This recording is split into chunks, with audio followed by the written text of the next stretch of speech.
Hey everyone, how you guys doing? I hope you all are doing okay. Welcome back to another video. If you're new here, my name is Aladi-Ada Akoh and you're welcome to my channel. You're welcome to another episode of the interview series. And as usual, we have a special guest with us. And before I go ahead to introduce him, I would like you guys to subscribe, like, comment, do all the good stuff, and we'll get right into it. Thank you, Brian, for joining us today. So I'm really Sure. thankful that you are here to share your experience. So I'm going to give you the mic. So give us an introduction, your name, your country, your course, all that stuff. Let's get to know you. Hi, everyone. My name is Brian Boyce. I am from Trinidad and Tobago. That's in the Caribbean. I am currently at the University of Tennessee, Knoxville, and I'm doing my PhD in cultural anthropology. Okay. Welcome. And how long have you been here? When did you start? I got here mid-July, so I would have started this fall, actually. Okay. Welcome. And I do hope you're having a great time.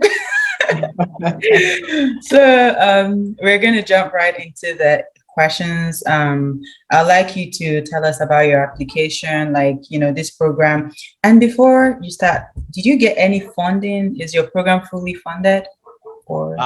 So most of the time, for the most part, when they accept you here, they give you full funding in the form of an assistantship, a teaching assistantship. So I would have gotten that in addition to my research supervisor nominated me for a fellowship, and I got that as well uh, from the school itself. So that's what I have in terms of funding. But to go back, I actually did not know that any of this was possible. And I actually have to give a shout out to my mentor, Jillian, because she's the reason why I'm here. Um, so I would have also applied to grad school back home in my country, and I was accepted as well. But she encouraged me to dream a little bit bigger, and I started looking for schools. And actually, this school was actually not on my list.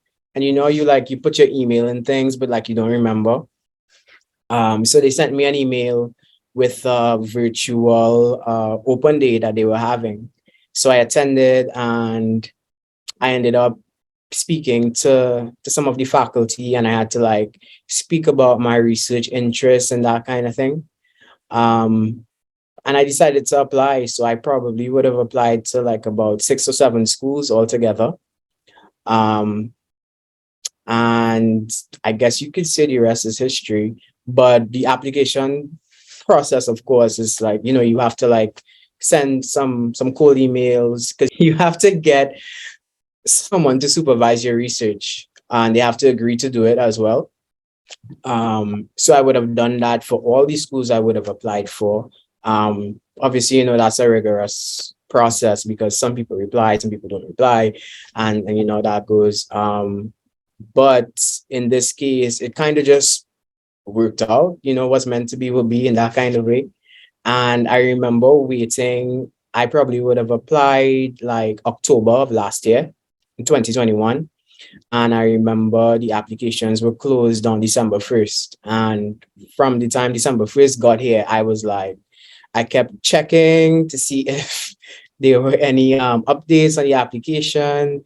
And like, I think I had a terrible Christmas because that was the only thing that was on my mind. Um, I was kind of like obsessed with it. But they finally got back to me, and my supervisor, my research supervisor, he emailed me like towards the end of January to tell me that, they're seriously considering accepting me. And he asked me to send him my CV because he wanted to nominate me for a fellowship. Now, I've never won anything in my entire life. So I was just like, okay, I guess I'll send it. And like about 2 weeks later, they sent me an email saying that I got into the school and I got this fellowship. And I was like, what the hell what the hell is going on? Uh, then of course, after that, the whole visa application thing. I remember going to my visa appointment, and I was scared because you hear so many stories. I remember standing in the line, and the guy in front of me, like, you could hear what they're saying on like the intercom, but you can't actually hear the person who's doing the interview. And like, he got rejected. And the lady was like, "Okay, thank you, sir. Enjoy the rest of your day." And she's like, "Next." I'm like, "Yo, I am next." But I went, and it was like all of 5 minutes. I will say that I practiced like hell to answer those questions. But it went by so quickly, I didn't even realize it was finished. And she was like, "Okay, sir, you get your visa in 12 business days." And that was that, pretty What much. questions did she ask you during the visa? For me, she was just like, I think the most important things were whether or not what you plan to do afterwards when you were finished. And I didn't think she realized at first, but she asked me for my funding information. And then when I was, so I was kind of confused at first because I have this fellowship. And then when she realized, she was like, "Oh, never mind." So it was basically focused on whether or not I would come back when I was finished, and just basically what made me pick that school, what am I going to study, what I want to do my research on. So you kind of have to, like, know those things at the back of your mind. I mean, obviously you would know because you're going to do it, but I mean, it'll be good to practice that information and have so that you could like speak, like, Mm-hmm. if you know what you're talking about. Yeah, yeah. Okay, that was fast. I don't know. I Don't feel like I worry. was meant to be here, so everything it wasn't difficult at all. It just had to go through the process. Okay. So I have a question for you. For your application, like what was the timeline? Did you take any standardized tests? Did you write TOEFL, Oh, GRE, or any of those things? luckily for me, I think because of COVID, and I don't think they're gonna bring it back, they suspended like the GRE, which was required before. So it's no longer required. So I didn't have to do any tests or anything like that. The only thing I did have to do after I was accepted, and I think it's a general thing for all international students, you have to do this English test with a proctor, which it was best basically to see that you could speak English. Um, yeah, and that's pretty much it. Okay, and that was done like when you came to the That US. was No, I actually Right did that after. around May or June. Oh, it was a Yeah, virtual. yeah, it was virtual. Yeah. Okay, so was it just oral or they had like They gave you like these scenarios, like, so tell me, what's the weather like today where you are? You like, just to confirm that yeah, you can actually speak. yeah. Okay, okay. So Brian, what set your application apart? What do you think? I Think think you it choose would you? have been my research interest because it is not common, and I'm doing research on Caribbean carnival and Caribbean culture. And I think it's not the run of the mill thing that you would find people doing in the US. Because obviously, when you apply for these things, I firmly believe that um, people from the United States have first preference. So it's kind of finding that thing that makes you stand out. Um, so I really do think that that is it. That in collaboration with actually finding a professor that's interested in your research, and that's going to be that person in that admissions meeting who is going to say, "Hey, I want this student." I think that that is important in building that relationship and that trust. Um, and luckily for me, my supervisor is amazing, and even in before meeting him face to face and meeting him face to face, it's literally the same thing. And I thank God for that because, sometimes things could go left when you Mm-hmm, don't mm-hmm. have a supervisor who's not in your corner. Yeah. Yeah, tell me about that. So yeah, okay. That's interesting. Since you've been here, like what would you say are the challenges, what the expectations you had, versus your reality? Like what has it been like so far? So good. I will say that in coming here, my school actually they suggested, obviously I had a layover, so I had to go to Miami first and then to come to Knoxville. Um, so my school had suggested that you have a very long layover because there might be a possibility that you would be stopped in the airport. And to make sure you have all your documents on you, just in case. And so said, so done. I actually was traveling with one of my best friends who came to help me to settle in. And she's been to the US before, but I haven't. And when we got to customs, they asked us if we were traveling together, and we said yes. And he took both of our passports. And then he told us she's free to go. And he told me to hold on. They need to ask me some more questions. So it's like, okay, no, I was prepared, obviously, in my mind. And so this guy came and he took me to this like waiting room. And I got in there, and there were some people in there as well. And they were like the customs officers at the counters and stuff like that. And I literally sat there for 2 hours. Now, when you take into consideration, I probably would have left my house like about 4 a.m. to catch a flight. I get to Miami. My flight leaves Trinidad like 8 a.m. I get to Miami like midday. And by that time, of course, I'm hungry. It is extremely cold and I'm tired. And I just had to sit there for 2 hours. You could not ask any questions because they would not answer you.